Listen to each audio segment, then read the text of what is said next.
So I would like to welcome Professor J. Bernstein, Professor Irene Spigno, and Professor Melina Girardi Facchin. I'll do a short presentation of each one of you, and then we start with Jay and Irene and Melina. Professor J. Bernstein is a distinguished professor of philosophy at the New School for Social Research. And as he says in his profile, philosophy for him means interrogating the foundations of our life together, how we make sense of the world, and how we fail. He is an outstanding philosopher, scholar, and researcher in the field of social and political philosophy, contemporary continental thought, critical theory, aesthetics, modernism, German idealism, and romanticism. He was the chair of the philosophy department at the graduate faculty of the New School for Social Research, and he has written articles and books. He published a book on torture and dignity, an essay on moral injury. So you are very, very welcome. Thank you so much for having accepted the invitation for this event, Jay. Professor Irene Spigno is a full professor at the Universidade Autónoma de Coahuila. I don't know if I pronounced it the right way, in Mexico. She's the co-director of the International Human Rights Clinic at the Interamerican Academy of Human Rights and the coordinator of the Human Rights and Gender at the Inter-American Academy of Human Rights. She's also an outstanding scholar and researcher in the field of constitutional law and human rights, especially in comparative constitutional law. And she has published books and articles on comparative constitutional law in Latin America, and also on hate speech, among other themes. Irene, it's a great pleasure to have you here. Thank you very much for accepting this the invitation for taking part in this event. For us at the Federal University of Paraná, it's a great honor to have you here. And last but not least, my dearest colleague and friend at Federal University of Paraná Law School, Professor Melina Girardi Facchin, who is the chair of the Public Law Department at the law school, and also a professor of constitutional law and human rights. She is also the coordinator of the Center for the Studies of the Constitution. She is an outstanding scholar and researcher in the field of constitutional law and human rights. She has recently published articles and books on multi-level constitutionalism and human rights and feminist constitutionalism. She also coordinates a field work called Promotoras Legais Populares. I really don't know how to translate, Melina. So a sort of popular legal advocates. It's a great pleasure to have you here. And I also thank you for have accepted taking part in this event.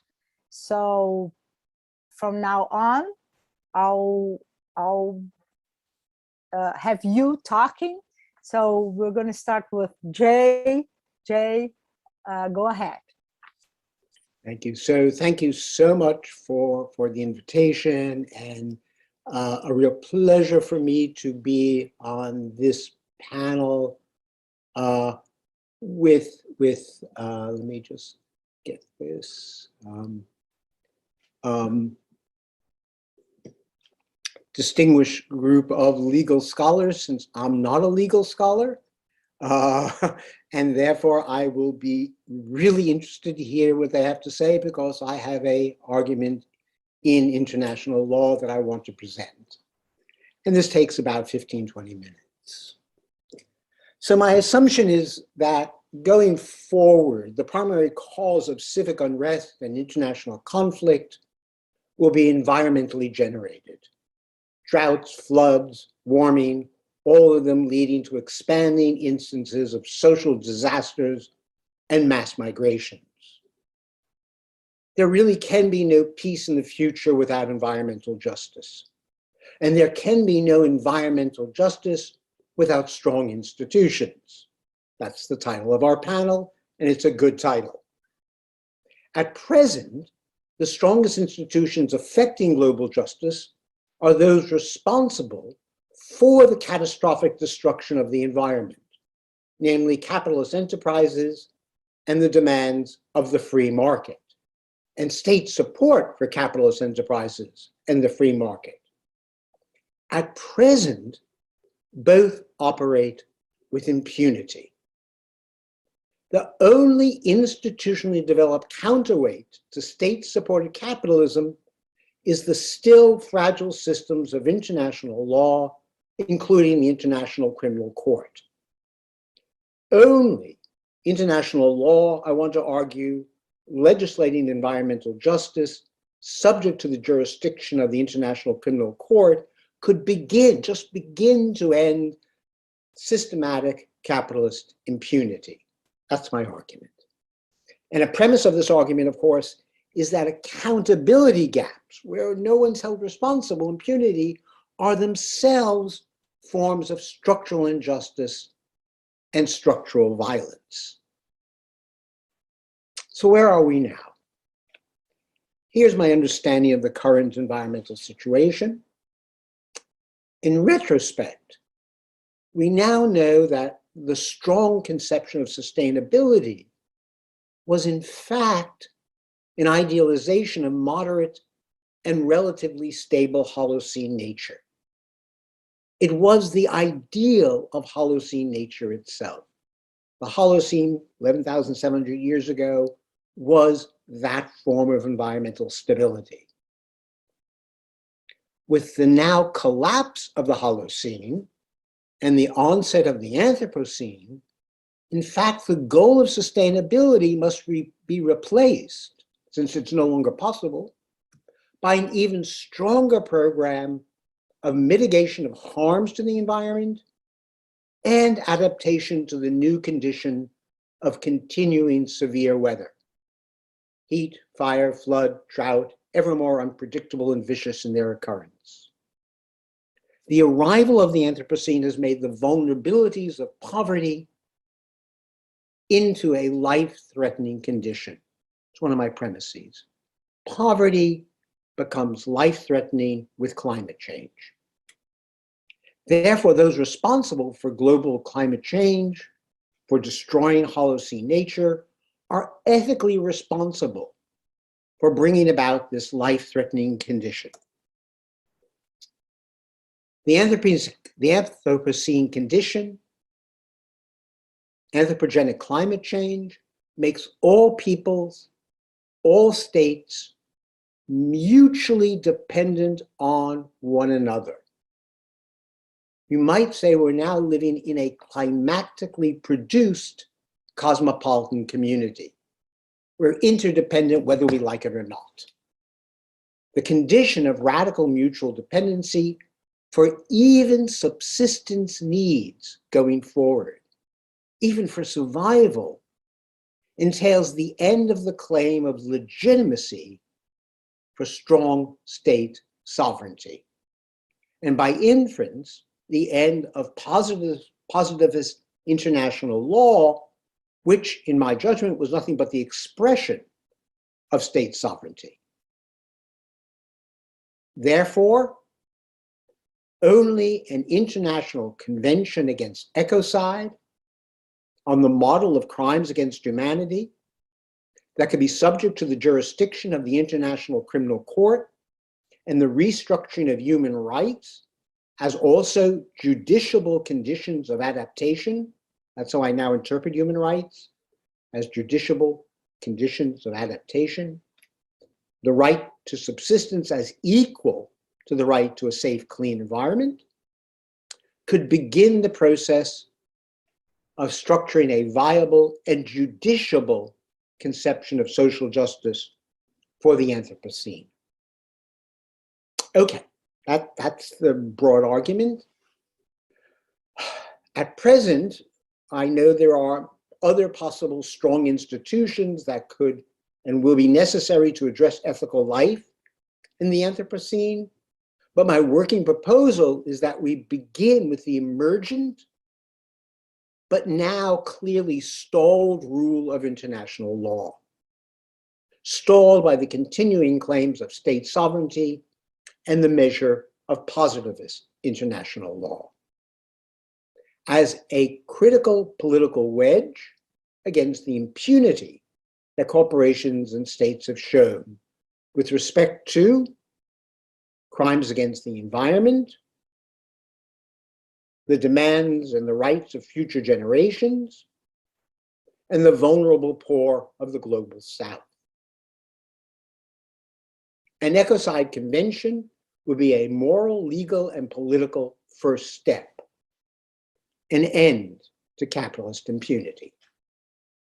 So where did the idea of ecocide came from? Well, in the Vietnamese War, the Americans could not defeat the Viet Cong because they could not find them. And to solve their problem, they decided to destroy where the Viet Cong lived. They destroyed 12% of the land in Vietnam during the Vietnamese War. So the crime of ecocide emerged out of those devastations. You are looking at the Ho Chi Minh Trail, what was left of it. In 1970, a Yale chemist and biologist, Arthur Goldstein, proposed a new war crime against ecocide. He says the following: after the end of World War II, and as a result of the Nuremberg trials, we justly condemned the willful destruction of an entire people and its culture, calling this crime against humanity genocide. It seems to me that the willful and permanent destruction of environment in which a people can live in a manner of their own choosing ought similarly to be considered as a crime against humanity, to be designated by the term ecocide. Goldstein continues, I believe that the most highly developed nations have already committed auto-ecocide over large parts of their own country. Think of pesticides and deforestation. At the present time, the United States stands alone as possibly having committed ecocide against another country, Vietnam, through its massive use of chemical defoliants and herbicides. The United Nations would appear to be an appropriate body for the formulation of a proposal against ecocide. In referring to auto-ecocide, Goldstein was referring to Rachel Carson's claim in her book, The Silent Spring, that the use of pesticides should be called biocide, the killing of life. What Goldstein did not know is that it is the explosion of ever new forms of auto-ecocide since 1950, since what is called the Great Acceleration, that is the destruction of ecological habitats worldwide through greenhouse gas emissions, CO2 emissions growing from 280 parts per million at the beginning of the industrial age to now 420 parts per million, deforestation at a rate of a country the size of Portugal being destroyed, deforested every year, ever worsening pollution of rivers and seas, species extinction now with over 1 million plant and animal species threatened, We are a situation of a continuing terracide that have become, I believe, the industrial capitalist form of life over the past 50 years. Self-interest, shockingly, has proved wholly insufficient to motivate preventing the destruction of Holocene nature. It is now gone, and the arrival of the Anthropocene. The Anthropocene demonstrates the practical failure of the major institutions of global capitalism. They have already destroyed the conditions of social reproduction of their own form of life. Hence the necessity for an international law against ecocide now. So, in my judgment, one should consider an ecocide convention in armed conflict and in peacetime as extending an already existing transboundary no-harm rule, which is already an accepted rule of customary international law. It comes from what's called the Trail Smelter case of 1941. And here's the principle that they set out in 1941. It is the responsibility of the state to protect other states against harmful acts by individuals from within its jurisdiction at all times. No state has the right to use or permit the use of the territory in a manner as to cause injury by fumes in or to the territory of another, or the properties or persons therein as stipulated under the United States laws and the principles of international law. This has become a now customary rule of international law, a transboundary environmental harm principle. The principle states in a variety of documents that it is the responsibility of states to ensure that activities within their jurisdiction or control do not cause damage to the environment of other states or areas beyond the limits of national jurisdiction. When they wrote this, they were thinking mostly of acid rain, but things have changed. This itself, I am suggesting, could and should be ramped up as appropriate to a no ecocide rule. And the transboundary scope could be widened to global coverage. From this perspective, an international ecocide convention would seem to be an almost inevitable development of environmental law as it already exists. What is surprising is that no such law is present. So what is surprising is that there does not yet exist a convention against ecocide, since greenhouse gas emissions have caused both the collapse of Holocene nature as well as untold damage to particular ecosystems throughout the globe. Then greenhouse gas emissions and their offshoots must at some point be regarded as ecocidal. If I was giving this paper even 8 months ago, it would have been different than it is going to be today, because sponsored by the Stop Ecocide Foundation, in June of this year, an international panel of 12 very distinguished international lawyers proposed a new definition of ecocide as a fifth crime against peace, bringing together really decades of work in this area. There are currently 4 core international crimes against peace: genocide, war crimes, crimes against humanity, the crime of aggression. And these crimes are the ones that are dealt with by the Rome Statute of the International Criminal Court. This is the 165-word new definition of ecocide that has been proposed by the international panel. I'm not going to read all of it, but let me just read the core definition and 2 of the explanations. For the purpose of this statute, ecocide means unlawful or wanton acts committed with knowledge that there is a substantial likelihood of severe and either widespread or long-term damage to the environmental being caused by those acts.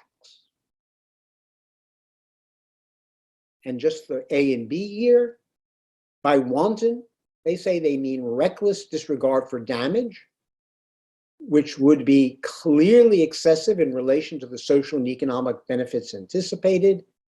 And by severe, they mean damage which involves very serious adverse changes, disruption or harm to any element of the environment, including grave impacts on human life or natural, cultural, or economic resources. They actually generate a commentary. So I asked everyone to go to the Stop Ecocide Foundation to see the commentary on this new proposal. And the commentary that accompanied it makes ecocide the first new crime against peace since World War II. And it also shows how really carefully they have crafted this new definition. And I just want to underline one bit of the craft of their draft.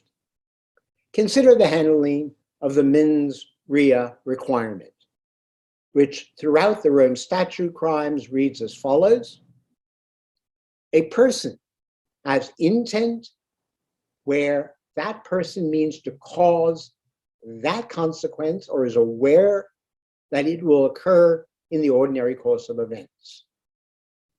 Now, this definition, which is really familiar from lots of municipal laws and international law, would in fact be awkward for environmental crimes, since often the actual damage that will be caused is really indeterminate with respect to the causing agent. We don't know what deforestation is going to cause or what CO2 emissions are going to cause, even though we know they're going to cause terrible things. Their definition really beautifully gets around this problem. Rather than intending a certain consequence, what they stipulate is that a mens rea of recklessness or dolus eventualis requiring the substantial likelihood of severe and either widespread or long-term damage. That is, all they require is that the perpetrator knows the scale of the damage is going to be severe and that it is likely to occur even though they don't know what it is. So they know that their conduct is damaging. Mining, drilling, polluting, deforestation, doesn't matter what it is, we know it's going to be terrible. And knowing it's going to be terrible is sufficient for a mens rea in this case. I could go on, but I need to wrap up. My thought is, if accounts in gaps in accountability are themselves forms of structural injustice and structural violence, and I think this is important about where we are, we have to realize gaps in accountability are themselves forms of structural injustice, then an ecocide convention could act as a frontline remedy to wanton acts of environmental destruction. And in practice, the unfortunate point is that the International Criminal Court has proved a tepid constraint on the worst crimes against peace. So therefore, I want to make a further suggestion, namely that all things being equal, one could argue that the Anthropocene condition would justify a particular justification for universal jurisdiction in the application of the Ecocide Convention, because the harms to the environment caused by the most egregious crimes are themselves global in reach. Recall that Grotius's argument, which is where all this starts, right? The arguments against piracy, where he says piracy was a delictium juris gentium, and the pirate a hostis humanus generum, because the high seas were outside the jurisdiction of any state and belonged to all of humanity. Surely we think that the biosphere, the lithosphere, the atmosphere, like the high seas in previous ages, are surely outside the jurisdiction of any state and belong to all of humanity, and that therefore an act of ecocide rises to the level of a wrong against the law of nations, if anything does, and those who commit such acts are truly enemies of humanity, an enemy of mankind. I'm just now using the piracy Grotius definition here. So I'm saying the Earth system now is like the high seas of the Anthropocene. And ecocide is the paradigm of plunder and wanton violence in the Anthropocene. It's a form of biocide or terracide.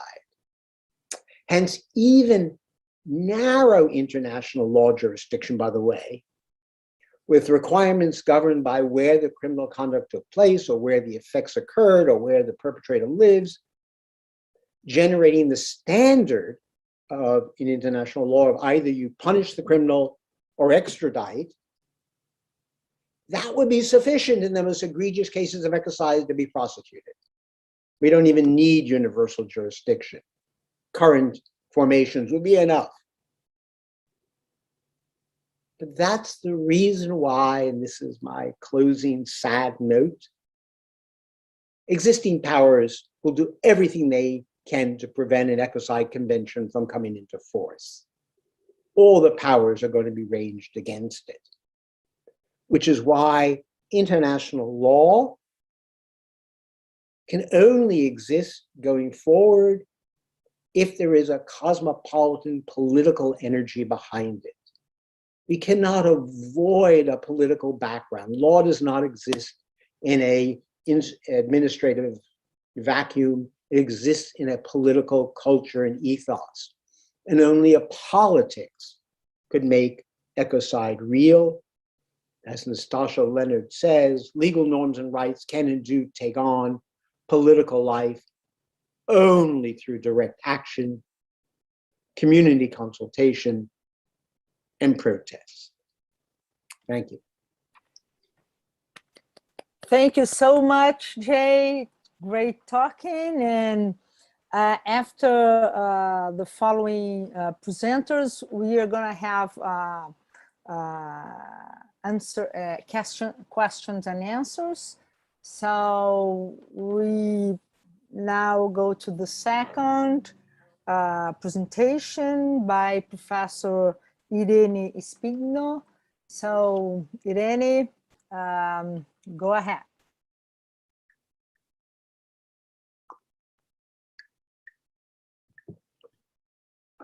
Thank you so much. Good morning to everybody.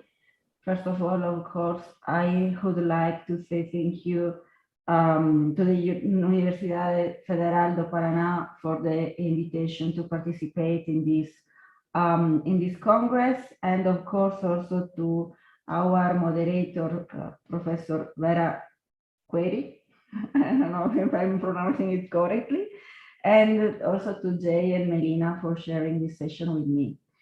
Well, the topic that I'm presenting today is related to a Mexican situation, the problem of enforced disappearance here in Mexico, and how the dialogue model that is being developed here in Coahuila.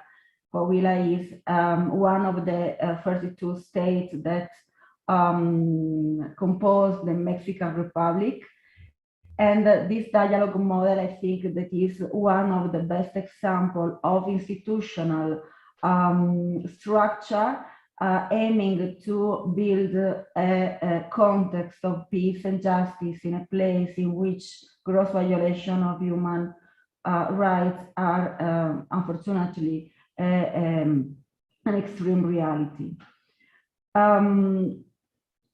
Well, I think that it's quite common, it's well known that here in Mexico we have a very complicated problem related to enforced disappearance.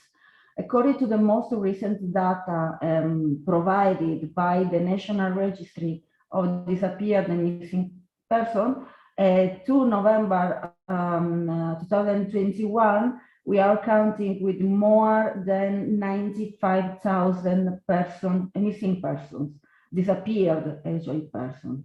And of course, this is one of the most complex human rights agenda that the Mexican state is facing at this moment.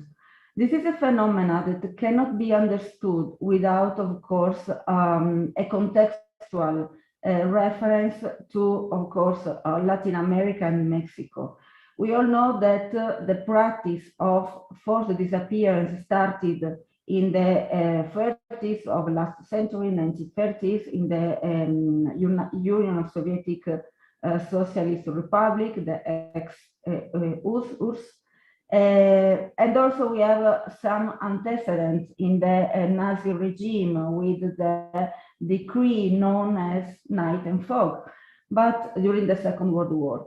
But we have to admit that this practice of enforced disappearance in Latin America has reached extreme levels, mainly due to a general context of systematic violation of human rights, but also if we think about the number of disappeared people.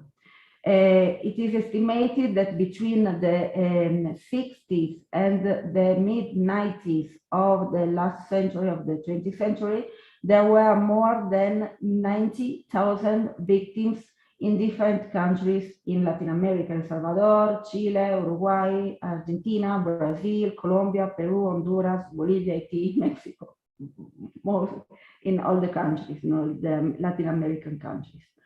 And traditionally in Latin America, forced disappearance have been used as part of strategies to control, detain, and even systematically eliminate subversive groups.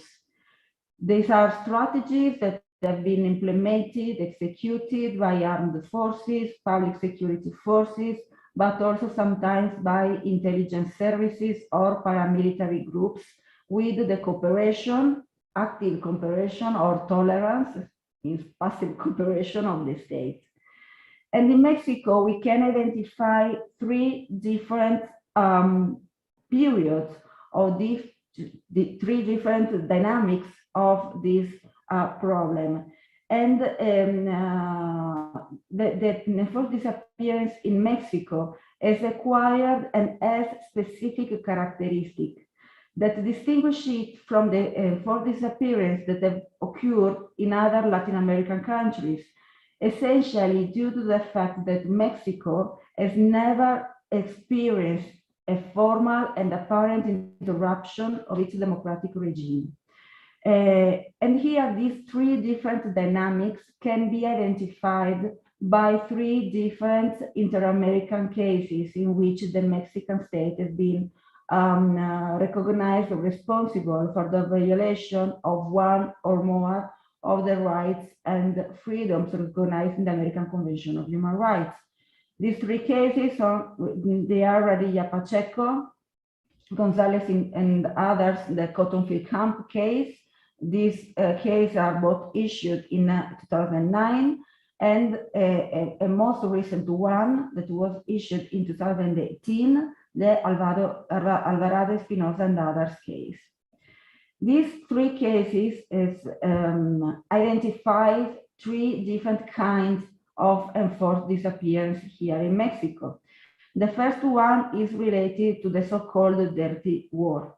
This is a period chronologically located in the 60s, in which that was characterized by the repressive response of the state to the political and social demands of different groups and organizations.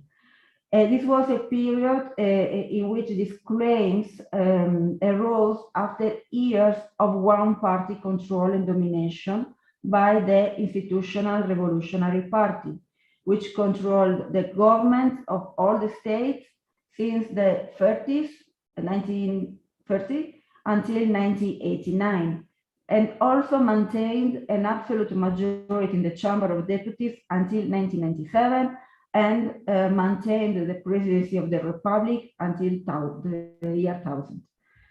And during this dirty war, the Mexican state, through its agents, openly began to criminalize and to combat various sectors of the population, social groups mainly, which organized themselves to demand greater democratic participation or to put a stop to this kind of authoritarianism, patrimonialism, and oppression.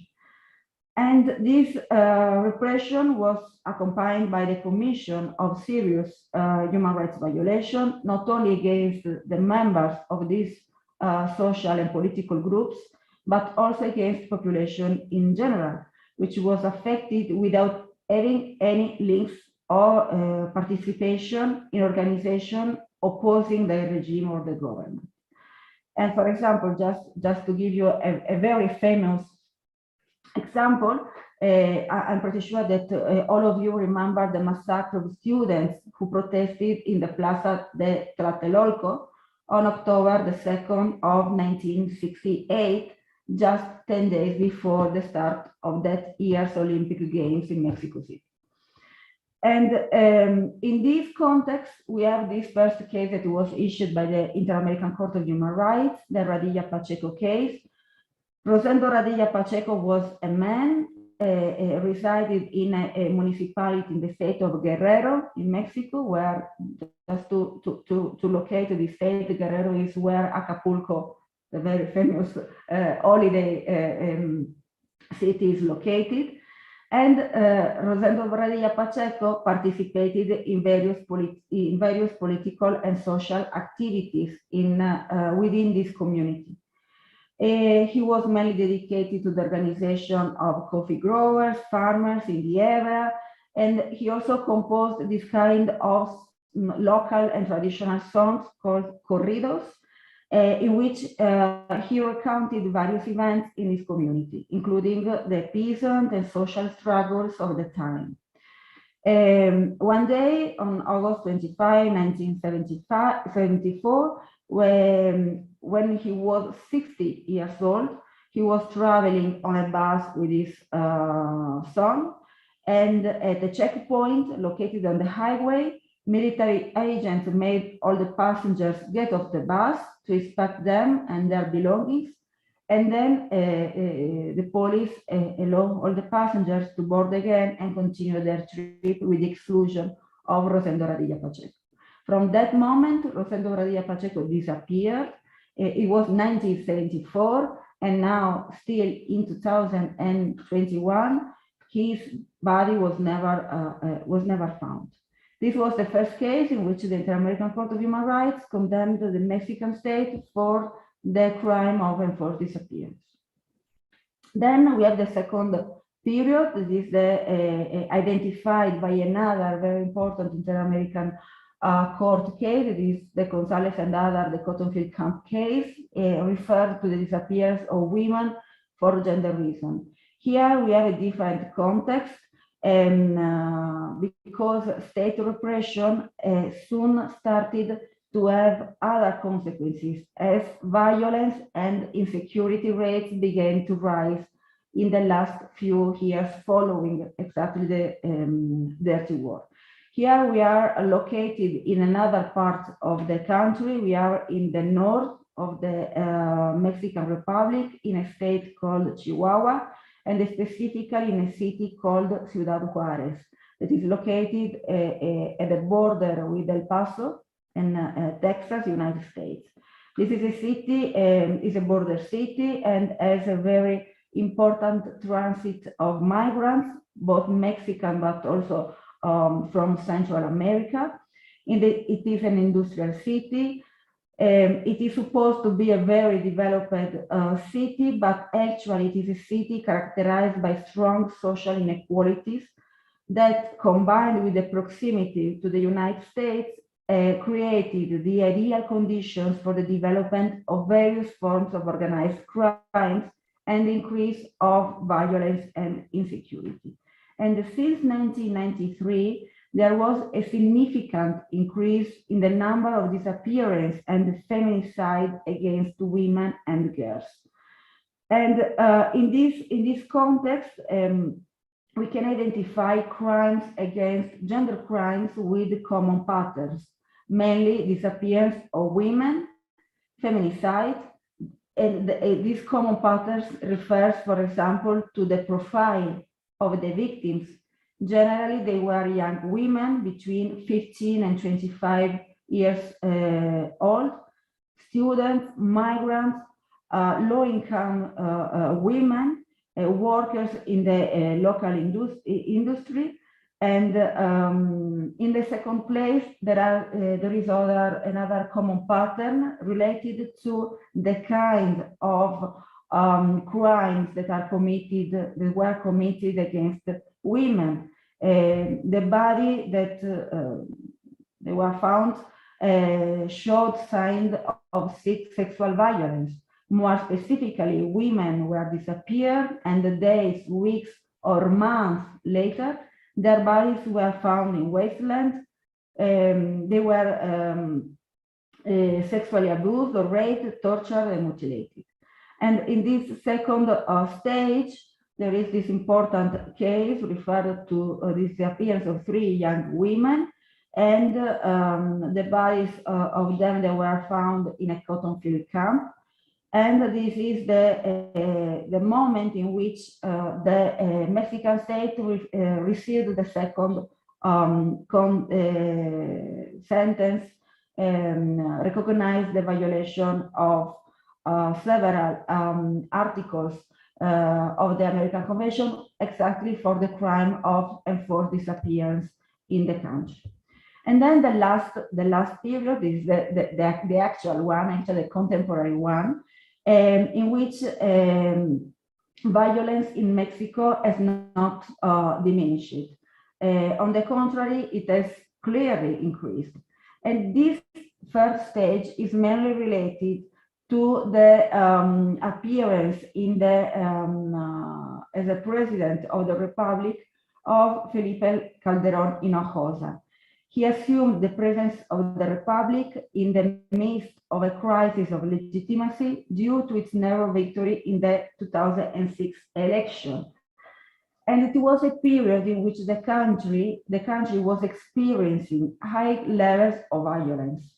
And the response that President Calderón Hinojosa decided to give to this situation was to, first of all, tighten the criminal justice system through various constitutional and legal reforms. And the second one was to declare the war, exactly the war, a military war to the narco and the criminal groups.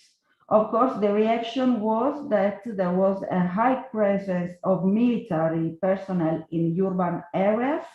There were a permanent conflict in the street, and of course this increased in violence, in crime rate, and also of course in human rights violation.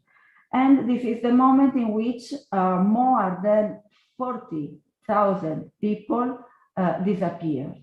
Was exactly related to this war against the narco declared by the state. So we have these 3 different kind of disappearance in Mexico, and here the state of Coahuila was one of the states more affected by this problem, and especially by the enforced disappearance that started with this first stage. However, actually here in the state, we are counting more than 3,000 disappeared people. That is a very high number, a very high data. Nevertheless, here in Coahuila, we have implemented a very important institutional strategy that is called the dialogue model, that has guaranteed important development in addressing these problems. This was, of course, a government policy that has been promoted by victims. Was promoted by family collectives, groups of families of disappeared people, through and together with the support of many non-governmental organizations, but also by the United Nations agency, especially the High Commissioner for Human Rights.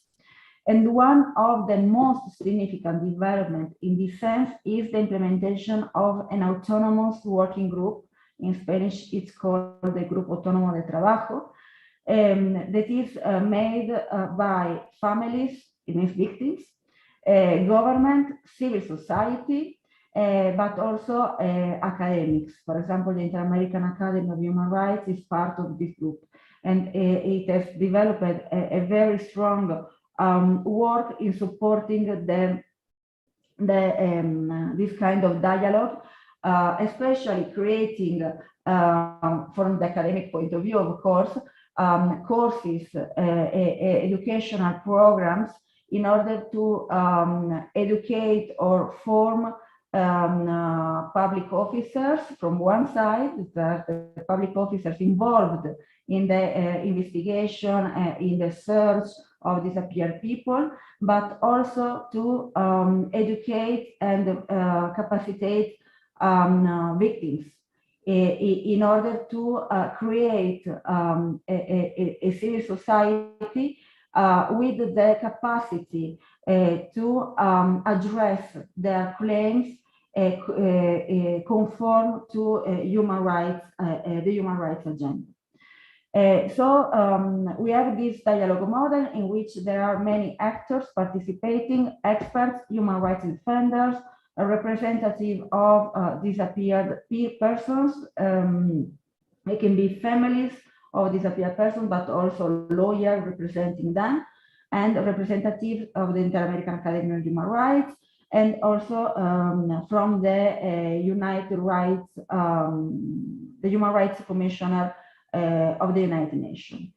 And this model includes at this time 7 collectives of families of missing people, and actually there are 8. There is a very newborn just in these last days, a new collective, new group has been created. They come from different parts of the state here in Coahuila, but also from other parts of Mexico, because there are many of the people disappeared here in the state. They came from another state of the republic. So this is why we have collectives coming from distinct part of the republic. And how this model works. We have this participation of victims and of independent experts. We have several working groups working with or according a distinct agenda. Of course, the claims that the victims have refers to, of course, search and investigation. They say, we want to know where our families or our loved people are, because they were taken from somebody. We don't know who took them, and we want to know where they are, and we want them alive. They search for people in life. They don't search dead bodies. They search alive people. They have also Profade. Profade is a governmental program guaranteeing social, cultural, and economical rights, and is funded by the government. And for example, if we think about the profile of the disappeared person, usually it is the person, it is a man. He was the person providing for the substance of his family, because he was the man or the person working. So when a person disappears, they don't receive any money from their job. They cannot pay their house. They cannot provide for education for their children or health issue, and so on and so forth. So this is a program thought just for providing these needs for the families or the relatives of a disappeared person. The topic of legislative harmonization also is very important, because when we started with this kind of work like almost 10 years ago. There were no laws providing, or there were no legislative framework apt to provide their needs. So when a people disappear, or when a person disappeared, there were no way to declare the disappearance. So there was not only a missing person, and we all know that a missing person, the declaration of a missing person, we need a period of 2 years to declare the person missing, and to start all the legal consequences this declaration has. The forensic coordination, of course, because unfortunately, even if the families, they search for their loved ones in life, we have a very serious problem of human arrest that need to be identified. So there is the topic of forensic identification, and of course, visibility means that we need to sensitize the civil society, because this is a problem, a general problem, a structural problem that does not affect only the family of the disappeared people, but actually affect all the society in this in general. And then these working groups that work all during all the weeks, they have a plenary meeting with the governor, with the head of the state. They sit in plenary meeting with the head of the state and all his cabinet. And of course, they arrive to these plenary hearings with a very established agenda. And this is the moment in which they can agree on the agenda with the head of the state, with the governor, with the local governor. And then, of course, the report of the academia, the Interamerican Academy of Human Rights is a university institution that does academic work relating and reporting and informing on all this process, of course, from an academic point of view. This is a dialogue model that was conceived as a state policy, as an interinstitutional coordination with different with the local commission of search, and also the general prosecutor office, and the coordination with the 3 orders of government. I mean, it involves the executive the power, the judicial power, and the legislative power. And of course, as already mentioned, the need the families have is to look and search for their families. They look for them in life. So there is an immediate, permanent, and the perspective of presumption of that all disappeared people, they are still alive. Of course, the participation of the victims in all this process, in all the judicial, legislative, executive process, families, this is a state policy that guarantees the right of participation of families and victims. So this is super really important, because they are an active part of this process. They are not just receiving a policy that was decided in another place, but actually they are participating in the creation, in the implementation, and especially in the evaluation of the functioning of this state policy. And then recently, a very important search strategy is being implemented through forensic identification. And actually, we have created here a very important regional center for forensic identification. That is the most important here in the region, in the northern region of Mexico, in the whole Mexico, and maybe I think in the Latin American country. This is a center that was created also, of course, with federal funding, state funding, but also with the participation in terms of formation and the strength of capacities of the forensic team from Guatemala. And of course, we have these results in terms of legislative harmonization, many laws and regulation on the subject, Coahuila and Mexico as well. Actually, Coahuila was the first state in improving and approving a very complete and comprehensive legislative framework as far as the enforced disappeared people rights are concerned. Also, the institutional framework. There is a specific, a specialized prosecutor office for missing people. There is an immediate search unit located in the prosecutor office. There is also a state executive commission for attention to victims, a state search commission, a citizen council of the state search mechanism.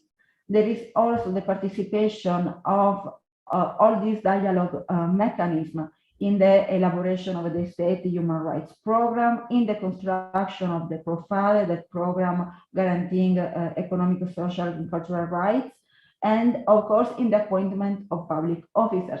This point is really important because usually the appointment of public officers is something that is enters in the competence of the head of the state, but here victims has also participation in deciding who is taking care, for example, of the prosecutor office or of who is the person in charge of the state search commission. So they have a very important participation here, and I think that it is like the most important characteristic of this dialogue. And here, well, just a resume of what I just said. And other recent development, the creation of the Regional Human Identification Center that was inaugurated last year, and actually 2 days ago, it was also inaugurated the genetic laboratory within the Regional Human Identification Center. They are doing exhumation from cemeteries, collecting reference sample. They are doing brigades in order to collect this sample because there is no a unique database here in the country. This is another very important problem that Mexico has. And we received last week the visit of the United Nations Committee on Enforced Disappearance, and here the topic of the genetic laboratory. And recently we have also announced 2 days ago a postgrad program in the right to search for victims of disappearance. The Interamerican Academy of Human Rights had also a postgrad program in rights and guarantee of the victims of enforced disappearance. That we have had as a student many families, many victims, and also state agents. And also we announced recently a law degree with a comparative international perspective in human rights. And this is the idea to give a comprehensive and integral education here in the state in order to form professionals with a human rights perspective since the grad programs. So it's a complete program, and here of course we have still future challenges, especially in strengthening material and human capacities. There is still an important area of opportunity, if we may say that in this aspect. Of course, the problem of budget, of funds, the needs, economic needs, family and victims, as they are always increasing, of course. And so there is an increase in corresponding need to fund victims' assistance, a special focus of attention related to the economic, social, and cultural rights, but also civil and political rights to all the families of victims of enforced disappearance.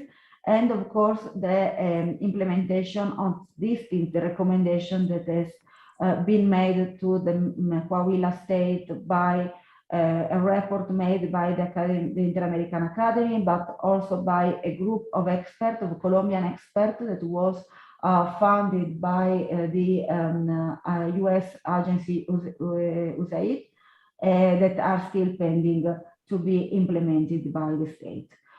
So we have a very important development. We have a very important dialogue model already established that is working, has reached the very important advances, but still there are future challenges that are that we need to take into account.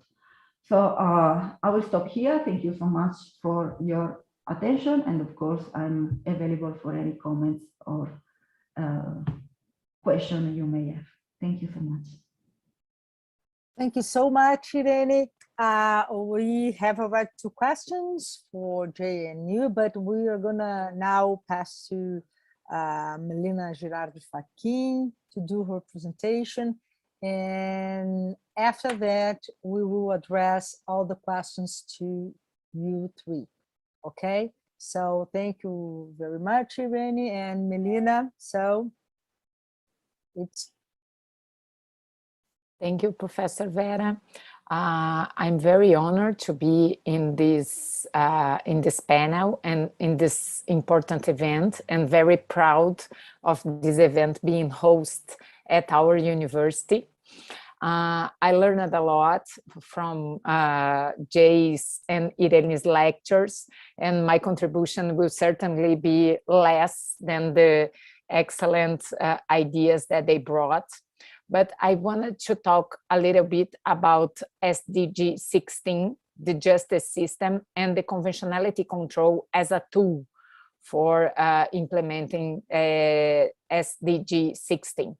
The Sustainable Development Goals comprise a set of targets stipulated by the United Nations and to be achieved in common effort by us until 2030. We are late, very late to achieving those goals. And they were built within the purpose of guiding human action to not only achieving sustainable development, but also realizing human rights. The 17 Sustainable Development Goals, the 17 SDGs, are divided into almost 170 other specific targets, and they have to be seen as integrated, indivisible, global, and universal.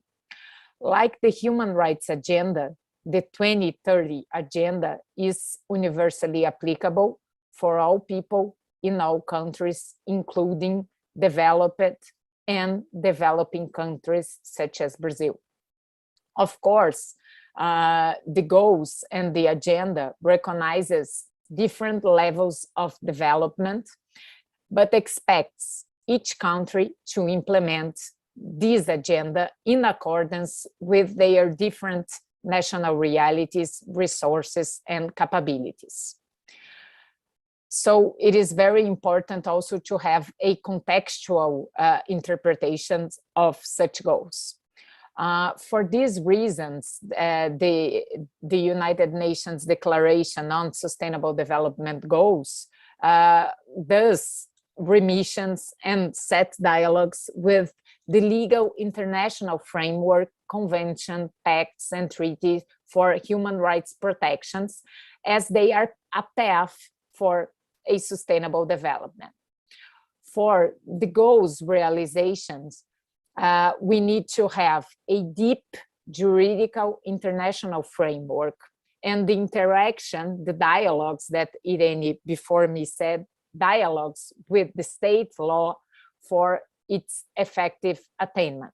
Cooperation, it's very necessary to the 2030 Agenda, the Sustainable Development Goals, and also for human rights protections.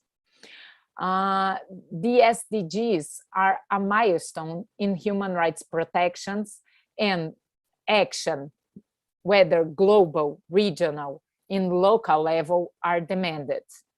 SDGs are not confused with human rights. They have different legal natures. They are goals, aspirations, and not rights. They are not binding, but the realization of one rely on the implementation of other. So the 2030 agenda is strongly grounded in international human rights standards, especially equality and no discrimination. Also, the agenda goes far in having an integrated and dependable view of the goals and the rights, not only economic, social, and cultural rights, but also civil and political rights as a umbrella notion to attain the right to development. So in order to reach such goals, a strong accountability architecture must be established in national, regional, and global levels. In this sense, interaction, interconnection, coordination, and conformity between national and international law are necessary for the achievement of SDG, not only SDG 16, but all SDGs, and also to human rights. Again, cooperation is necessary, and my point here is that the conventionality control can be a tool of the justice system in these interactions.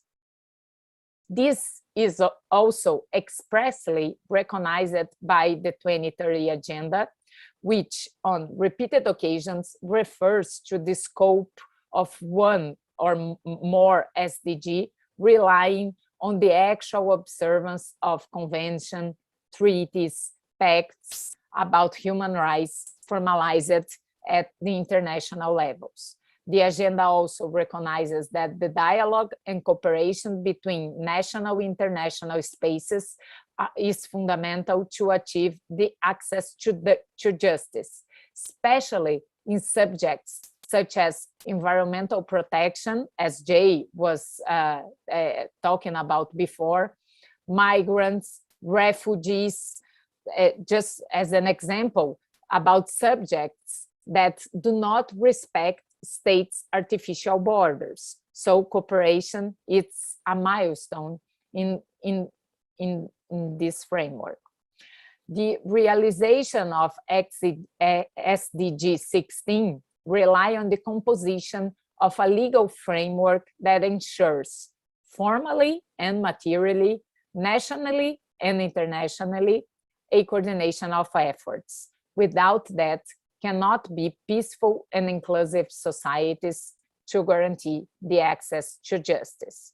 There is no way to reduce violence, as the goal 16.1 states, to promote the rule of law, as goal 16.3 also states, or developing effective institutions as targeted by goal 16.6, without the formation of this national international legal basis of cooperation that is also recognized expressly in the goal 16.10.6 of the Sustainable Development Goals Declaration.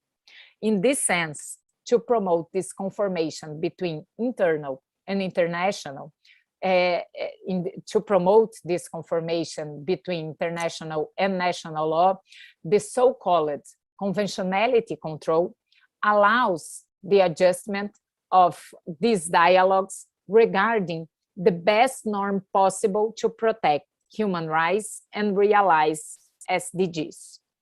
The conventionality control is not a new idea. The purpose of it is to ascertain the compatibility of a national norm with an international compromise to which the state is bound. The general basis of the conventionality control in the international fields lies in the Pacta Sunt Servanda principle. In ratifying a treaty, the states takes an obligation to comply with and enforce in its jurisdiction the international commitment made. Since the state should refrain from using its domestic law as a reason for the inapplicability of an international law, the internal law must be in conformity with the international commitments made by the state under the penalty of its international accountability. Hence, the conventionality control is the analysis of this compatibility of national actions or omissions considering international standards. And here, by international standards, we are talking about treaties, international customs, general principles of law, and also declarations such as the Sustainable Development Goals. There is not only an international basis for conventionality control, but also in Brazil, a national basis for doing so in our constitutional system. For us, international law becomes a part of our legal system, interacting with national norms, integrating them, and our constitutional protection of human rights. And since human rights, as I stated, are a primary reference to the realization of the Sustainable Development Goals, it is necessary that we have a mechanism to articulate harmony and conformity between international and domestic law, and doing so by the control of conventionality, or better phrasing, conventionality control. Thinkers of human rights, international law, and international law usually divide the conventionality control into two subcategories: international control of conventionality and national control of conventionality. The international form of conventionality control is prescribed in treaties to prevent that the states figure at the same time as parties and judges of their obligations. So we have international courts, international commissions. We have also in the United Nations structure committees that are responsible to ascertain this conformity. On the other hand, in the national level, the conventionality control is usually done by national courts, but not only, because conventionality control is a duty that all branches of the state have to move forward. In the constitutional provisions, the first time that a constitutional statute referred to conventionality control was in 1975 French Constitutional Council decision about the voluntary interruption of pregnancy law. And after that, many national experiences have also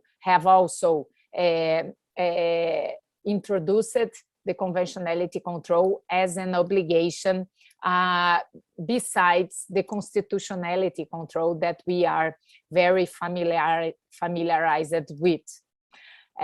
So in this national way, judges, courts, administrators, legislators should regularly interpret human rights treaties and also implement the Sustainable Development Goals.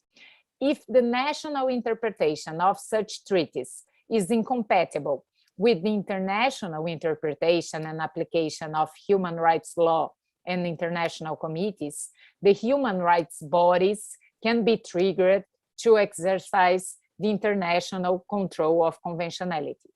But we have always to, of course, give the national space a chance to realize and to protect human rights and the Sustainable Development Goals, and only if the state cannot do so or will not do so, then the international control of conventionality can be triggered. In Brazil, we have also support for doing control of conventionality in the jurisprudence built by our Supreme Court when judging the extraordinary appeal 466343 in 2008. Our Supreme Court established the supralegality of the human rights treaties status. And doing so, our Supreme Court stated that all infra-constitutional framework, all infra-constitutional norms in Brazil should be under conventionality control. So we have this obligation also recognized by our Constitutional Court, by our Supreme Court. Therefore, in our case, the conventionality control, it's not an optional tool, it's a mandatory tool for verifying the compatibility of the national order with the international human rights conventions and realizing indirectly the SDGs, ensuring its material realization. Of course, it's indispensable to reconcile the results of this national conventionality control and the international conventionality control, and would be unreasonable, for example, that examining an article of the American Convention of Human Rights, our Supreme Court, the Brazilian Supreme Court, chooses an interpretation that is not accepted by the Inter-American Court or any other international court. Such conflicting interpretation would, moreover, allow the possibility of Brazilian international responsibility. Unfortunately, we have seen this happening in Brazil. The conventionality control here is not fully embraced, and many do not see it as an obligation, more like an option, while we have to recognize the efforts of our National Justice Council to move the SDG framework forward within the justice system. Beyond the judiciary administration, we do not see its impact on the content of the decisions in a greater degree. There is a resistance to fulfill this duty in our national conventionality control. This is because the relationship between our domestic law is not always guided by harmony and coordination with international law. We have very often disagreements, distance, and overlaps one with each other. But this does not offer, of course, a way around the need to do the conventionality control. And these differences of interpretation should be regarded as an argumentative duty that our judges, our administrators, and legislators should face when doing the conventionality control exercise. I think in Brazil, the most problematic example that I can think of is regarding our amnesty law, because this is a matter that is analyzed both by Brazilian Supreme Court and also by the Inter-American Human Rights Court with very different outcomes. In April of 2010, our Supreme Court ruling the non-compliance section of number 153, when ruling the ADPF 153, our Supreme Court decided that Brazilian amnesty law represented at the time a necessary step in the reconciliation and redemocratization process in Brazil, and therefore is compatible with the Brazilian Constitution. only a few months later, in 2010, November more specifically, the Inter-American Court unanimously condemned Brazil in the case known as Guerrilha do Araguaia case, Gomes Lund and others v. Brazil. The Inter-American Court declared that the provisions of the Brazil amnesty law that prevented the investigation and punishment of human rights violations were incompatible with the American Convention of Human Rights and thus lacked legal effect. Furthermore, the Inter-American Court ordered that Brazil conducted an effective criminal investigation and punishment for those who were responsible for human rights violation during the military dictatorship. So I think, and the situation is the same from 2010 until nowadays. We had a new condemnation in the Inter-American Human Courts on this matter in 2018 in the Vladimir Herzog case. There is a very famous case also in the Inter-American system jurisprudence, and we have some new proceedings that are still pending in our Supreme Court. So this is also this is a matter that is not settled yet.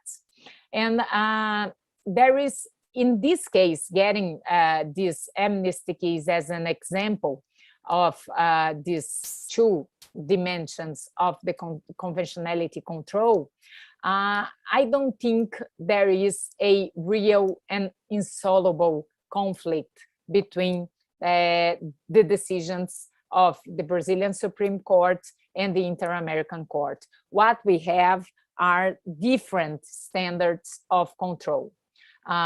We have the needs, of course, from our Supreme Court, but also the Inter-American Court to guarantee the compatibility of national provisions with international standards. And we have to understand that in matters of the American Convention of Human Rights, the Inter-American Court is the guardian of the Inter-American Convention of Human Rights and exercises the international control of conventionality, not in a strong final word sense, but the Inter-American Court, of course, have a final saying about the application of American Convention and Human Rights. And Brazilian Supreme Court and Brazilian justice system as a whole have an international duty to cooperate and to internalize those standards. So within this view, we can allow the interaction between different normative orders, national, international, realizing the conventionality control in defense of human rights and the SDG goals implementation.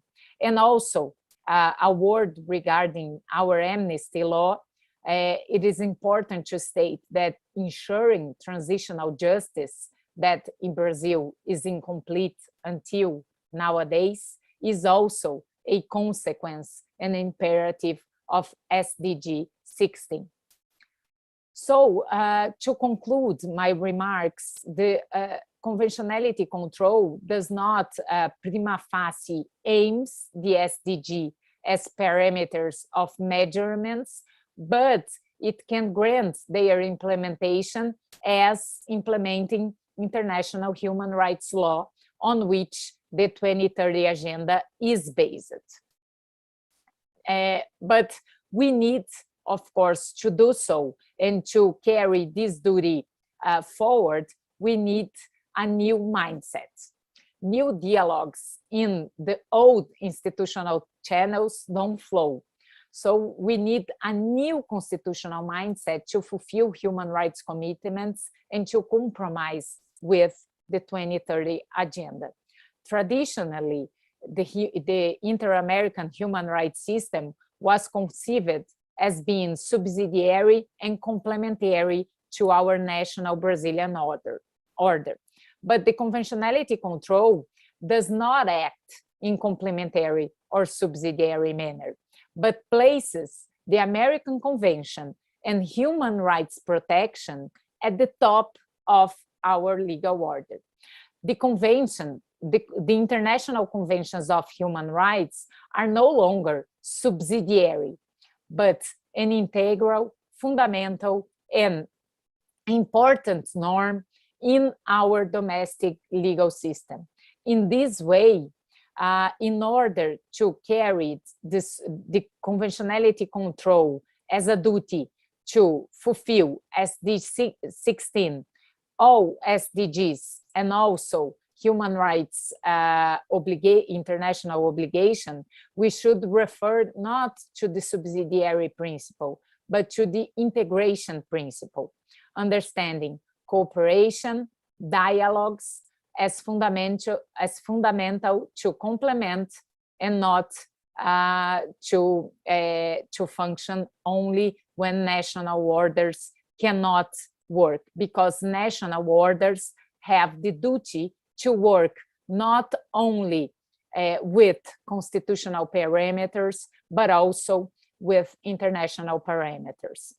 And especially regarding SDGs, social change will come within the state's action, thus making international human rights conventions as an integral part of domestic law through the conventionality control would facilitate and promote social change based on human rights standards.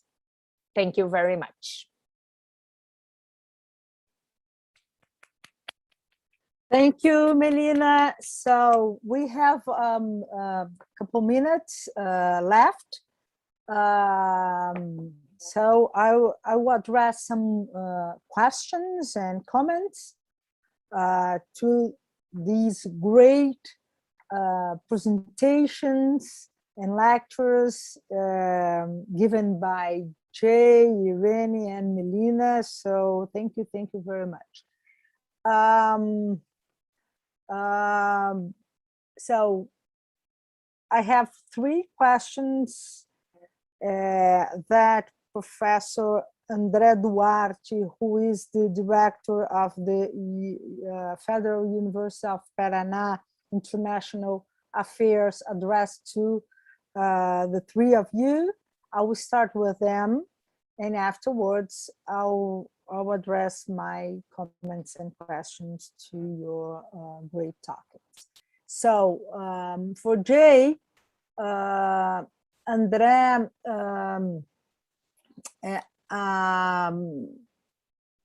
comment that it's very interesting to hear you talk about the notion of ecocide, a term which has become widely mentioned nowadays in Brazil.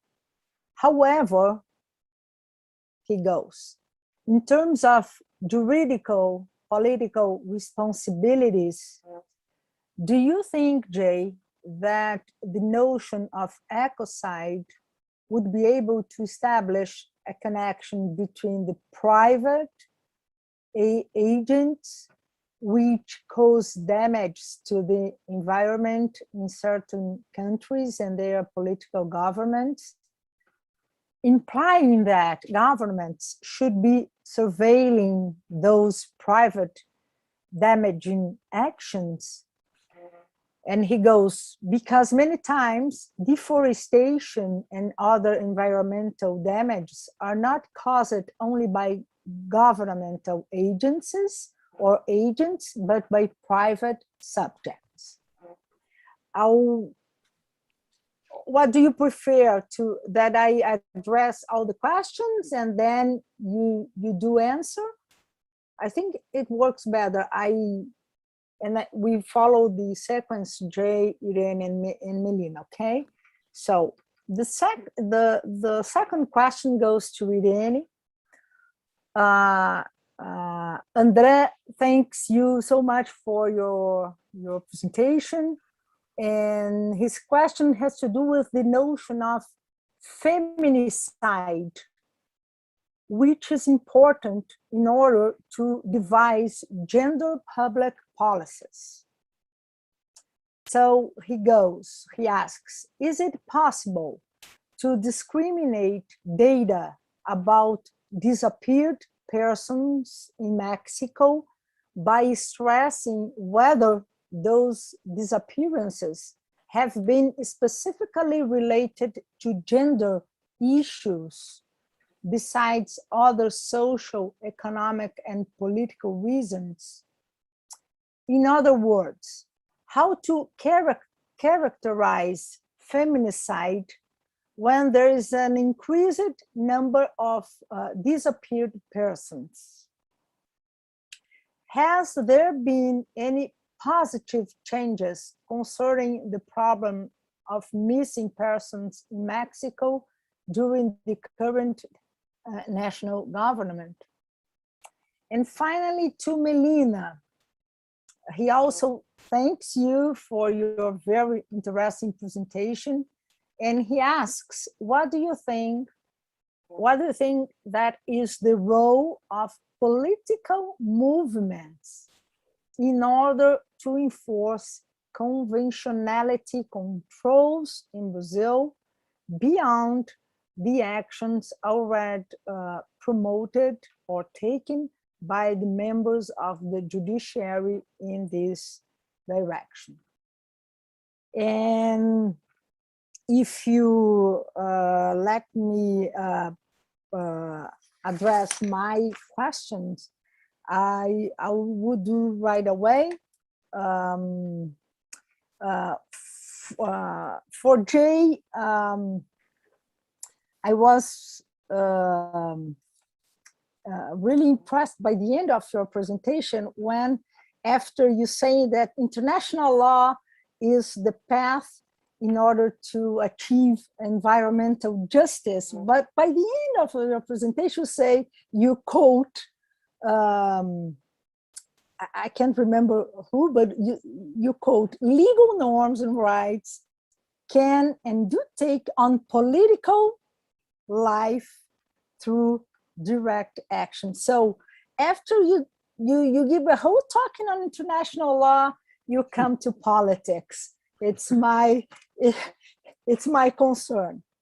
To Irene, I really enjoyed your dialogue model. I think that all three presentations have a lot to do because the three of you address international law and human rights law as the path to achieve justice concerning human rights and the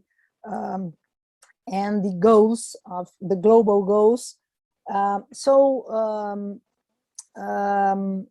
My comment and my question, Irene, is once the dialogue mode is going on and has like a contingent conclusion, how to charge those who are responsible for the enforced disappearance?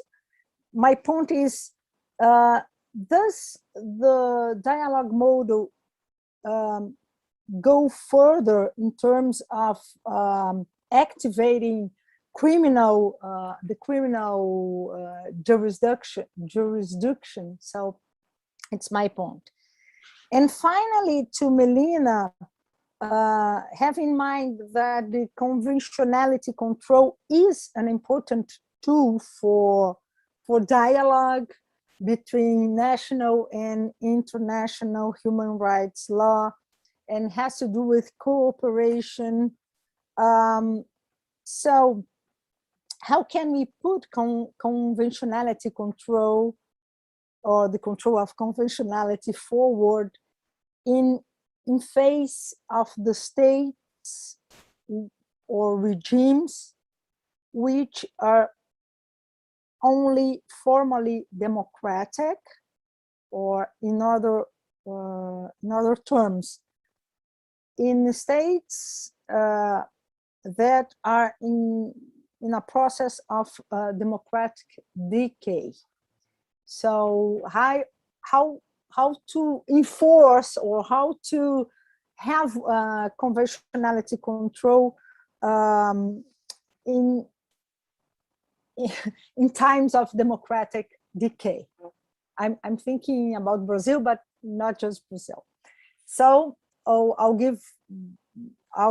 address to you all now, following the sequence: Jay, Irene, and Melina. So thank you, Andre and Vera, for those great questions. And I think Melina and I are actually thinking about the same problem, namely actualization. That's what conventionality control is about, and as is the dialogue process. All of these are a recognition, so start with the first point, a recognition that we actually have a stalled human rights agenda. Stalled because it's recognized in theory but not in practice. And the question is how to get actualization going at a moment of intense, right, an emergent international convergence over experiences and recognition of its necessity, and yet deep resistance amongst the superpowers, not amongst the smaller nations. They all can see the advantage, but the larger powers like the United States hate international law, hate it. So let me begin with Andre's question. On my understanding, the Ecocide Convention was in fact designed to cope with corporations more than states. That like Trail Smelter, right, was about a corporation in the state of Washington that was sending fumes into Canada, poisoning the atmosphere in British Columbia, and the British Columbia state wanted to sue the American corporation and wanted the courts in the United States to do something about it. That's the Trail Smelter case. So the paradigm is really, in the first instance, getting states to regulate their own corporations. And that's just what, to push the argument forward one step, exactly what Macron has already done in France, right? He's introduced Ecocide as part of national law and said it must be regulated, and then there must be a report every year. So the first thing I want to say is the purpose of political pressure in the first instance, I believe, is to get individual states to implement Ecocide norms internally.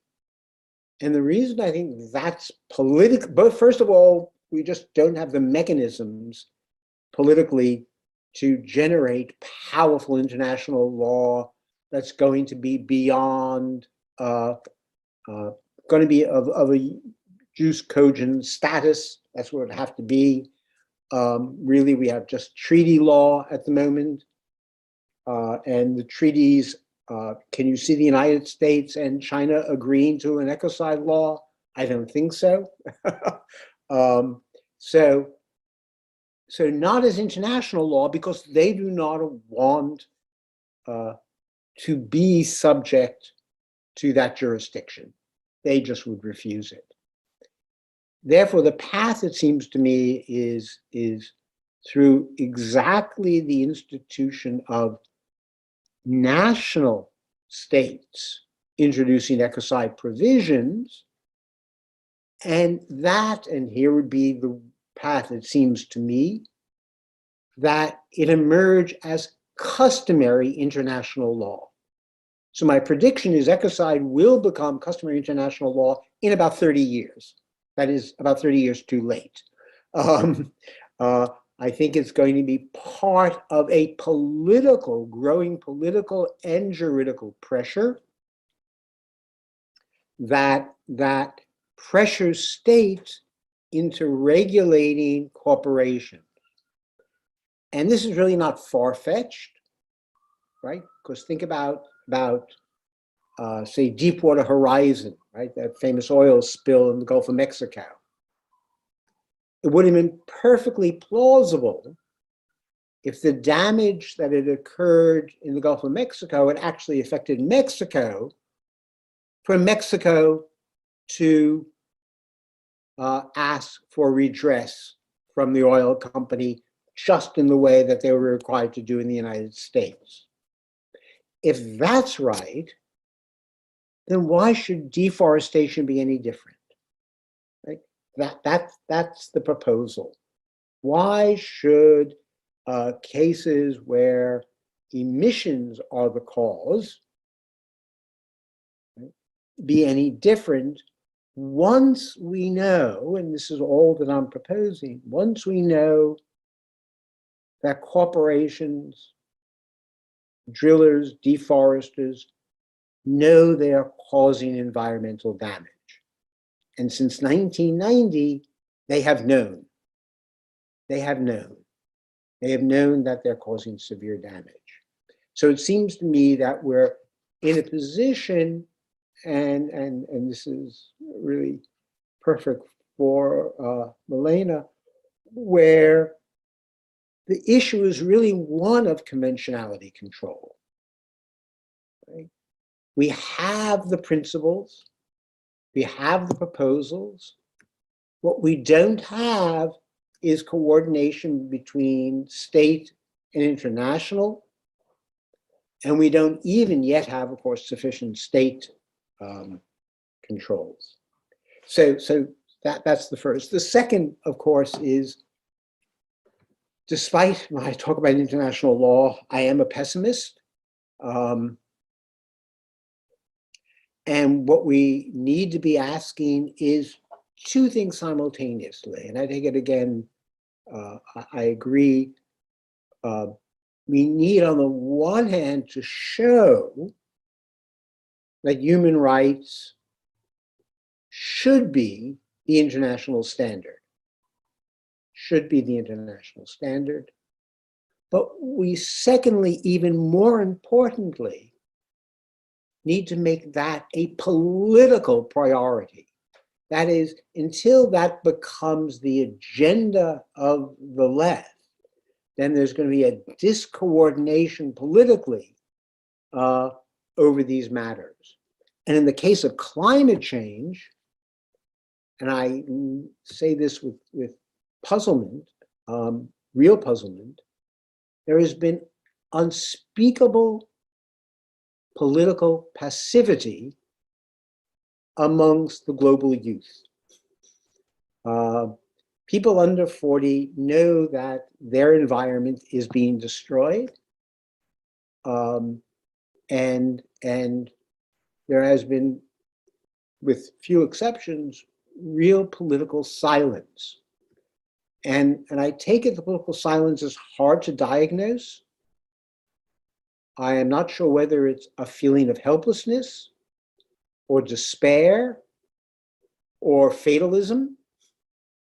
But whatever it is, that law is only as strong as the political ethos surrounding it.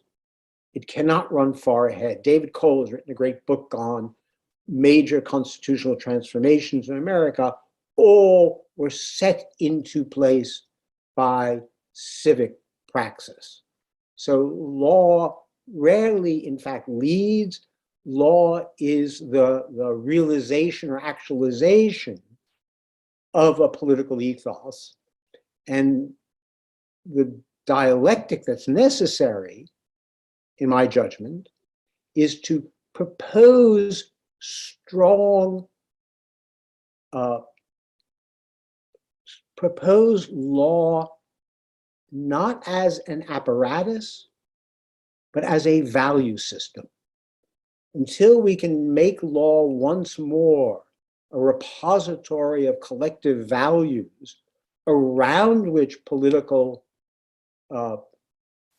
action can gather, then both politics is going to be without direction and the law without the necessary political support.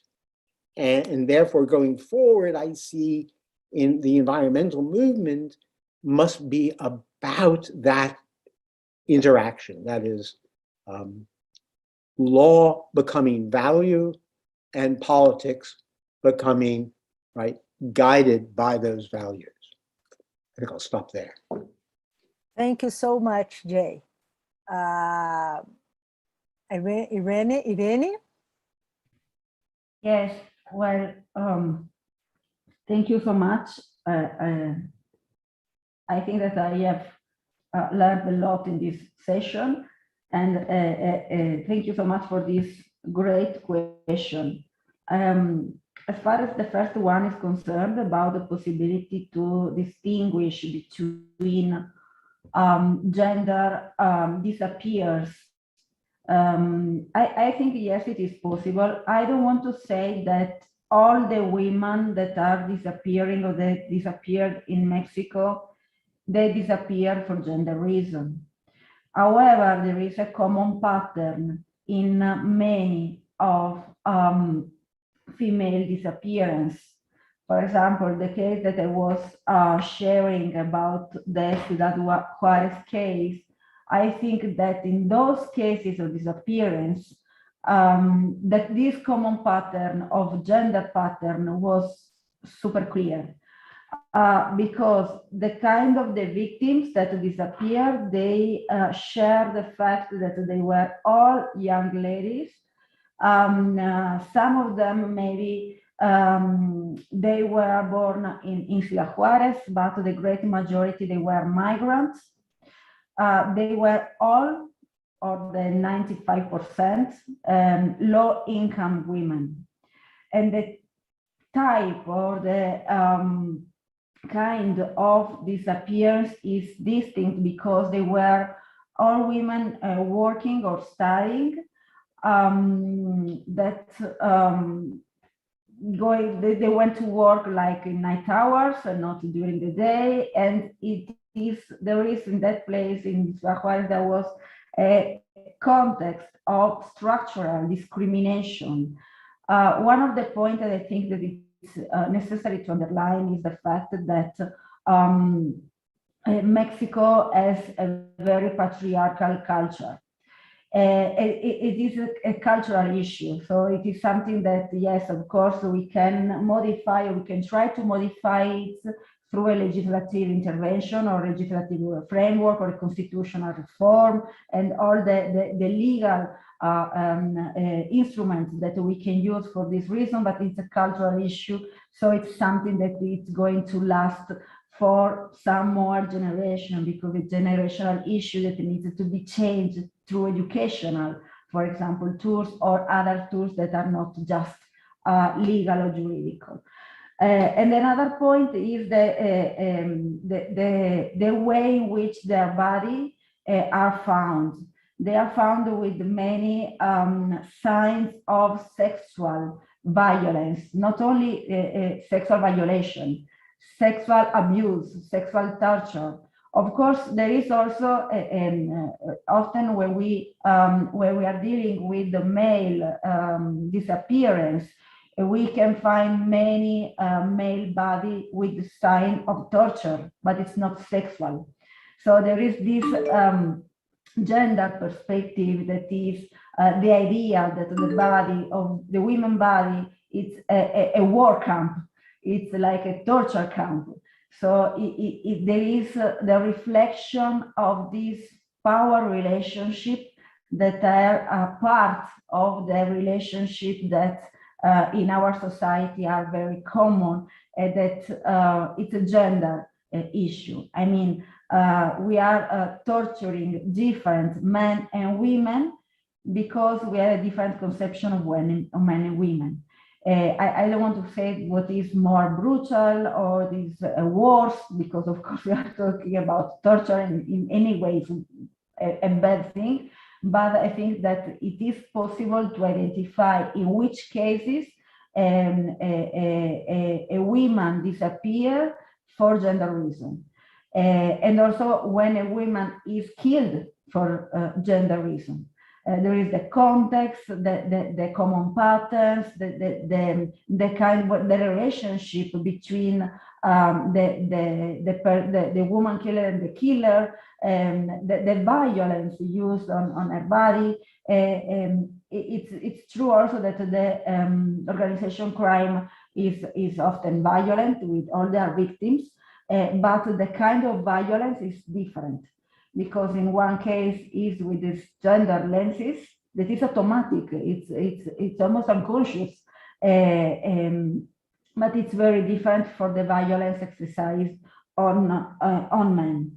And as far as the national government attitude, the actual president, since its electoral campaign, knew that he had to deal with the human rights issue, but was not very happy to do that. So I think that he's using a very good strategy in the sense of charging very capable people with the human rights issue. For example, the subsecretary to human rights issue is a very capable man, very interested to victims and to human rights violation, and he and his work, his team, they are doing a great work in this sense, but it's more left to individual efforts more than as an institutional effort. So the president knows perfectly that he has to deal with the problem. He's not part of his personal agenda. He's kind of part of his institutional agenda because of the pressures coming from the victims. And as far the Vera question, I think that this dialogue does want to substitute the criminal justice. Mexico has a very important problem with impunity. I think that the rate of impunity here in the state, they have like something like 95%. So it's a very huge problem, not only with the disappeared people, disappearance, but in general, generally speaking, Mexico has a very serious problem with impunity. Now, of course, they are like two parallel paths. The model dialogue is complementing the criminal justice path, because the criminal justice path is concentrated on finding responsible people and to give justice to the victims.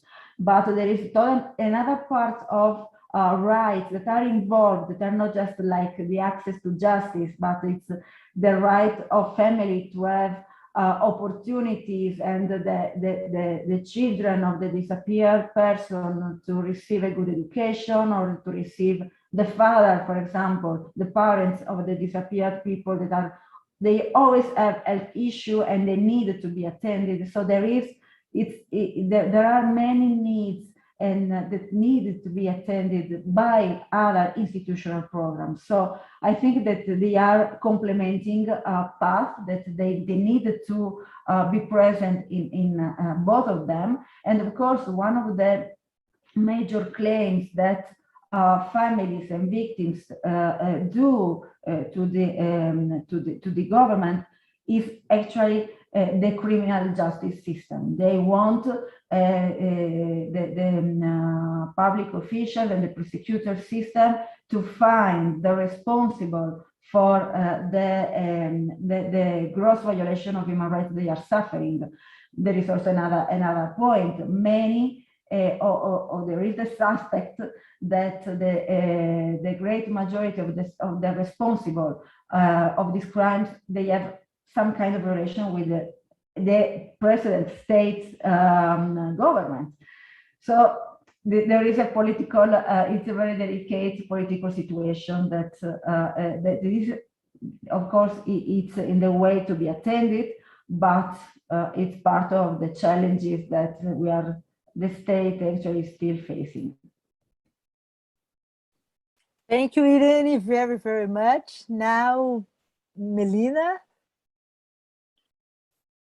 Thank you, Professor Vera. Thank you, Professor Andrea, for the interesting questions. The first one, the role of the political movements to enforce conventionality control beyond the actions taken by the judiciary or other institutional members. It's very good because it allows me to state that the conventionality control only exists in Brazil because of political movements, victims movements, social movements that put this in the agenda. Without that, for sure, we wouldn't be talking about Inter-American standards, human rights international protection, and also the conventionality control.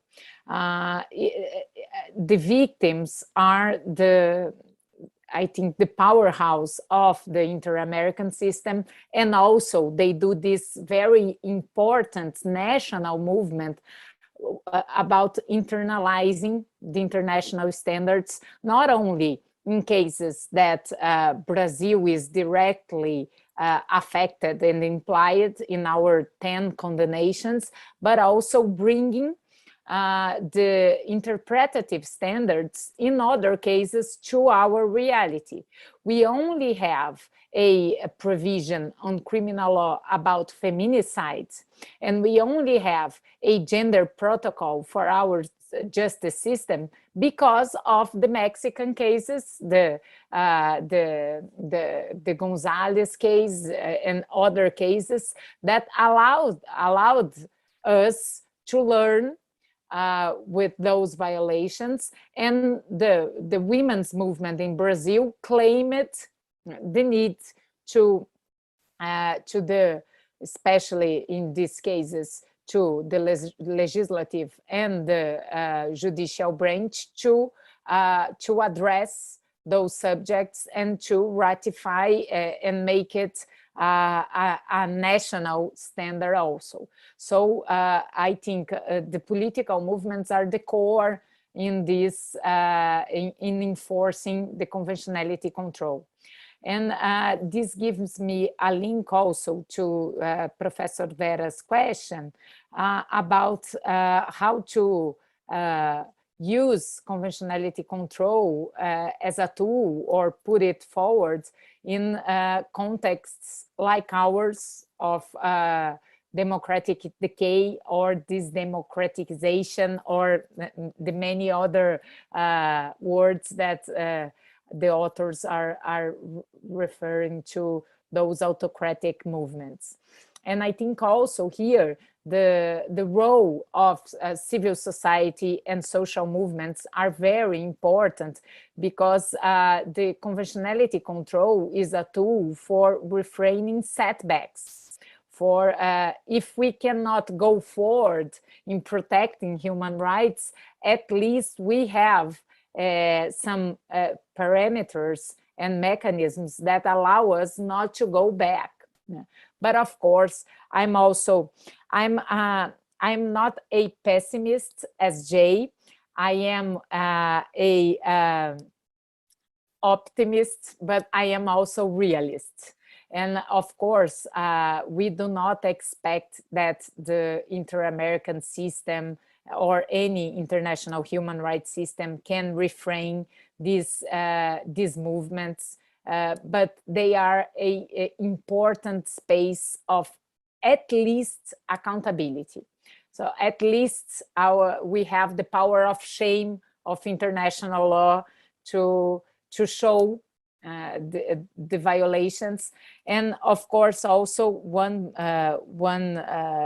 question about conventionality control and the international human rights bodies, they do not have the capacity to respond immediately to the violations. So cooperation and the need to have national institutions to put it forward, it's essential, because if the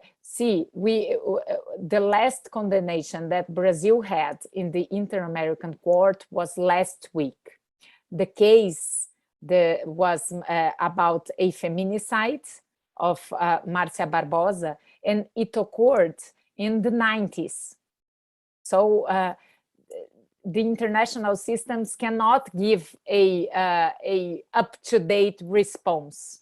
But of course, in developing those standards with national institutions and national political movements to put it forward and pressing it to become a respected standard, I think we can move forward. But in our context, especially in the Brazilian context of democratic decay, I think the bigger contribution of conventionality control is to refrain setbacks. We have to hold on to it. And I saw also another a question from Professor Vira in the chat. She said that she forgot to ask about the use of the integration principle instead of the subsidiary principle, and how this move can be justified in merging national and international law. This idea, it's a idea very strongly defended by Professor Ariel Dulitsky.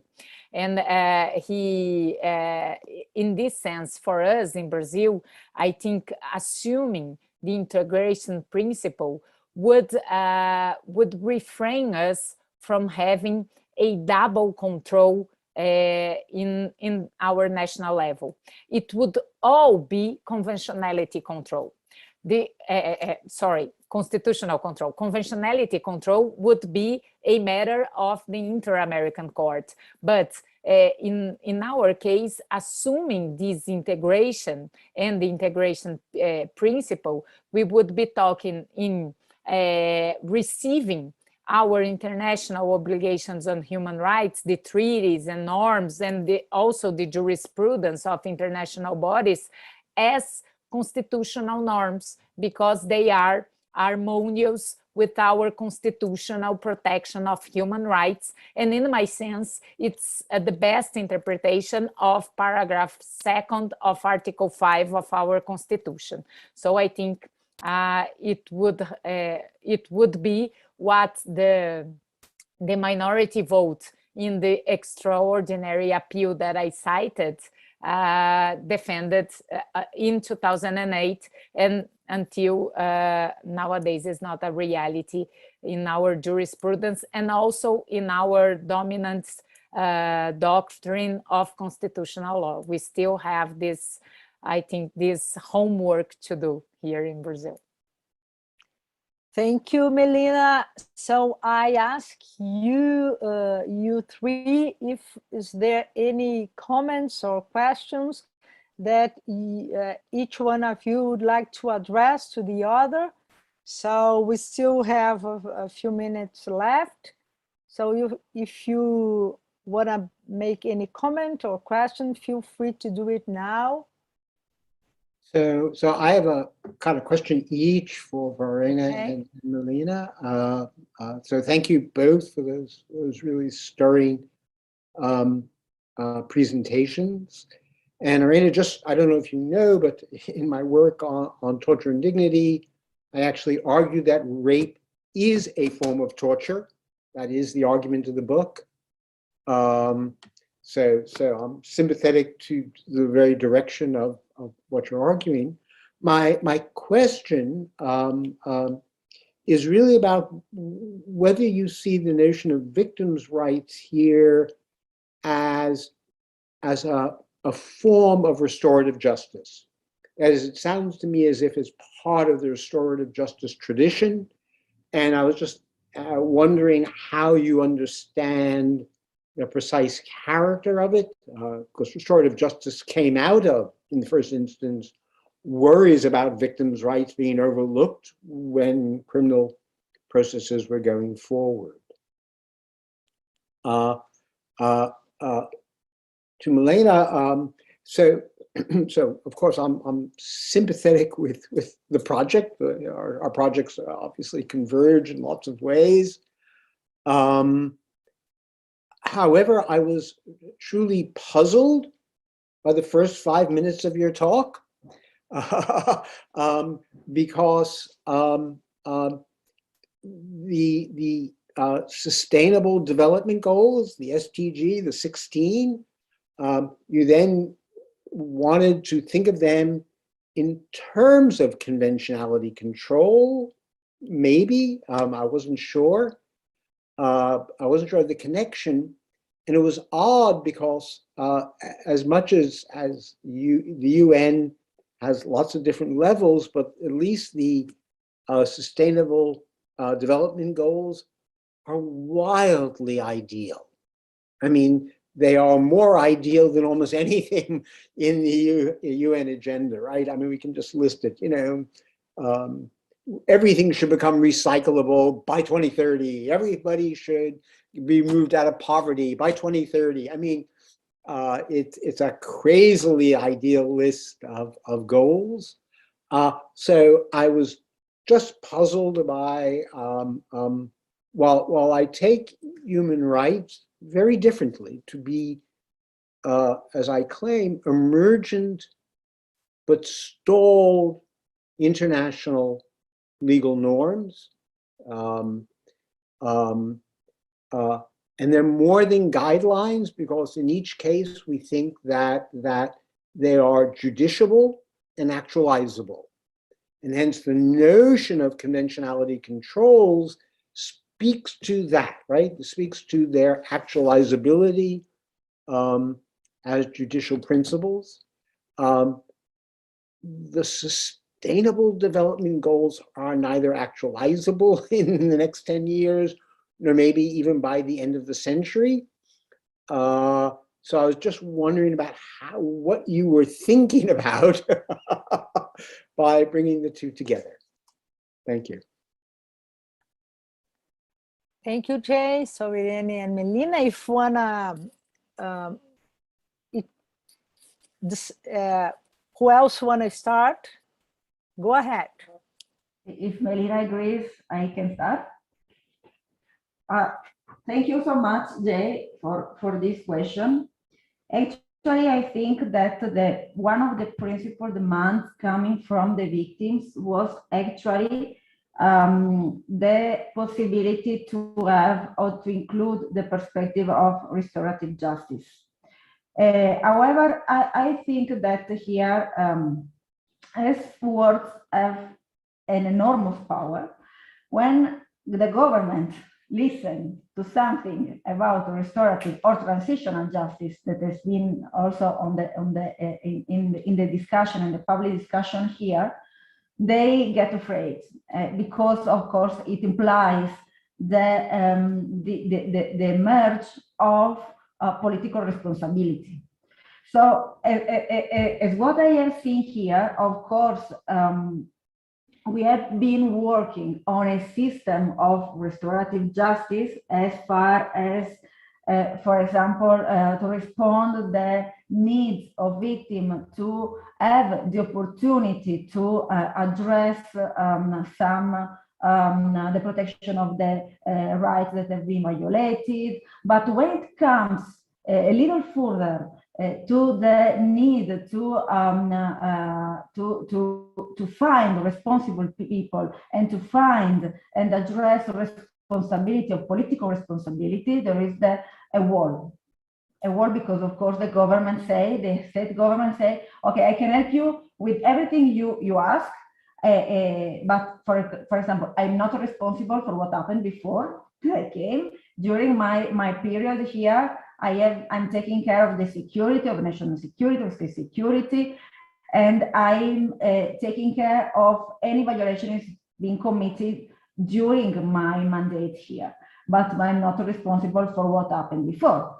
So the responsibility for what happened before, it should be a federal mechanism to make decision and to take the situation under control. But there are also responsibility for on the side of the federal government. So I say that nobody wants to take the responsibility. We can solve the problems as far as the needs, the different needs are emerging. And for example, when the new president arrived and got to power, families and victims from all over the country, from all over the Mexican Republic, they were claiming for a mechanism of transitional justice. But of course, the critics and the answer was, pues, there is no transition here because we are not transiting from an authoritarian or anti-democratic state or anti-democratic regime to a new one. This is the main problem I think that Mexico is facing. And the other problem is that Mexico has consolidated democratic institutions that are not working as they should be for a cultural problem. And the problem is that when they see that there is something that is not working as it should be, they create a new organization, a new institution with the same exact problems that all the other institutions have. So they are not really going deep into the center, the core of the problem. So all these mechanisms, okay, we can implement a mechanism of restorative justice, a commission for truth, and all the mechanisms and the tools that the international experience has already experienced, they are not going to work because they will be affected by the same mechanism that the justice sector has. The judicial power, of course, it works, but they don't guarantee a proper and efficient and effective justice for a cultural problem. It's not a legal issue. It's not a problem of a lack of proper legislation.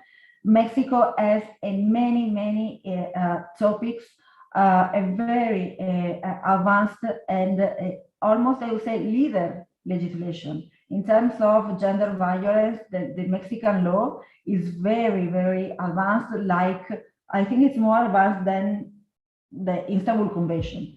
So they have a very important, strong legislative framework, but then in the application of that the legal issue, there is a problem. There is a problem in the implementation. Because there is no responsibility if a public officer does not respect the law, if there is no responsibility if they don't comply with their obligation, and so on and so forth. I think this is the main problem. Thank you so much. It was a very interesting question. Thanks, Jay, for your question and for giving me the possibility to clear things out. I think what I had in as a background that made me do this parallel between human rights and SDGs is because SDGs are a common language in this justice system now in Brazil. Our National Council of Justice in 2016, so it's 5 years from now already, make it as a goal for the justice system to promote the SDGs. It also have signed the Global Compact. So if you go to most of the courts in Brazil websites, you will see that they within the cases, they always put the symbol of the SDG that is related to the question. So for me, it's very weird that the SDG, it's a language that our justice systems not only accepts, but reproduces. But when we are talking about human rights obligations and doing conventionality control and treaties, this doesn't go forward.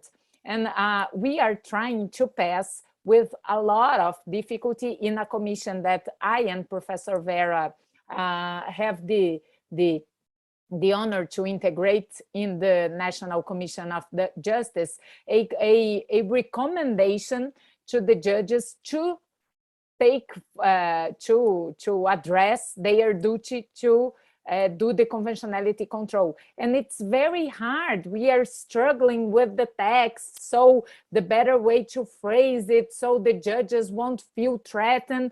And in the other hand, the SDGs are, I don't know, I think they are more palatable for the justice system. So maybe I was trying to do these connections to show that if you are already talking about SDGs, you are talking about human rights treaties and commitments because they are underpinned on it. So I think this is the background that was, I think, in the ideas that I tried to address.